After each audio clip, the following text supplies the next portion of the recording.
Dahil sobrang init ng panahon, naisipan ng mga anak at apo ni Lolo Titom ang maligo sa kanyang hidden beach. At nainkwentro namin ang isang hayop na nakawala sa zoo. Ito naman ang helipad ni Lolo Titom. Nagdadalawang isip ang mga dalaginding, tutuloy o hindi. Kasi nga naman matarik ang daan patungo sa baba. Kaya nagsuggest ng aming tourist guide na magpagulong-gulong na lang para mas madali ang isang apo, puwet ang ginamit pang-break. Nag-decide na lang ang ilan na idaan sa santong hinay-hinay ang babaan.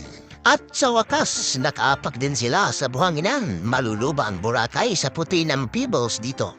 O pahinga ng konti mga anak, mga apo ni Titom. At dumating na ang mga boys, dala ang tibog at agwa di pataranta.